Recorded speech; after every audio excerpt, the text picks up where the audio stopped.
വീണ്ടും വാർത്തകളിലേക്ക്. കാസർഗോഡ് സുഹൃത്തിന്റെ കുത്തേറ്റ് യുവാവ് മരിച്ചു. മൗക്കോട് സ്വദേശി KV പ്രദീപ് കുമാറാണ് മരിച്ചത്. മദ്യപാനത്തിനിടെയുണ്ടായ തർക്കം കൊലപാതകത്തിൽ കലാശിക്കുകയായിരുന്നു. സുഹൃത്ത് റെജിയെ ചിറ്റാരിക്കൽ പോലീസ് അറസ്റ്റ് ചെയ്തു.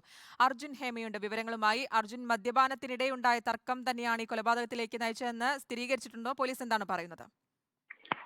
തീർച്ചയായും ശ്രുതി, അങ്ങനെ തന്നെയാണ്. ഈ സുഹൃത്തുക്കൾ തമ്മിൽ മദ്യപിക്കുന്നതിനിടെയുണ്ടായ തർക്കമാണ് ഈ ഒരു യുവാവിന് കുത്തേൽക്കുന്ന ഒരു സാഹചര്യത്തിലേക്ക് പോകുന്നത്. മൗക്കോട് സ്വദേശിയായ KV പ്രദീപ് കുമാറാണ് ഈ സംഭവവുമായി ബന്ധപ്പെട്ടുകൊണ്ട് മരിച്ചത്. 41 വയസ്സാണ് ഇയാൾക്ക് പ്രായം. ഈ മൗക്കോട് ടൗണിലാണ് വൈകിട്ടോടെ ഈ സംഭവം ഉണ്ടാകുന്നത്. ഇയാളെ കുത്തിയതിനു ശേഷം ഈ സുഹൃത്തായ റെജി അവിടെ നിന്ന് രക്ഷപ്പെടുന്ന സാഹചര്യമാണ് ഉണ്ടായത്. എന്നാൽ പോലീസ് ഉടൻ തന്നെ, അതായത് ചിറ്റാരിക്കൽ പോലീസ് ഉടൻ തന്നെ സ്ഥലത്തെത്തുകയും ഈ കുത്തേറ്റ പ്രദീപിനെ ഉടൻ തന്നെ പയ്യന്നൂരിലെ ഒരു സ്വകാര്യ ആശുപത്രിയിലേക്ക് കൊണ്ടുപോവുകയും ചെയ്തു. എന്നാൽ ഈ ആശുപത്രിയിൽ എത്തിയെങ്കിലും ഇയാൾ മരിക്കുകയാണ് ചെയ്തത്. ഉടൻ തന്നെ മറ്റു നടപടികൾക്കും മൃതദേഹം ഈ പരിയാരം മെഡിക്കൽ കോളേജിലേക്ക് മാറ്റി. തുടർന്ന് ഈ പ്രതിക്ക് വേണ്ടിയിട്ടുള്ള തിരച്ചിൽ പോലീസ് തുടരുകയും ചെയ്തിട്ടുണ്ടായിരുന്നു.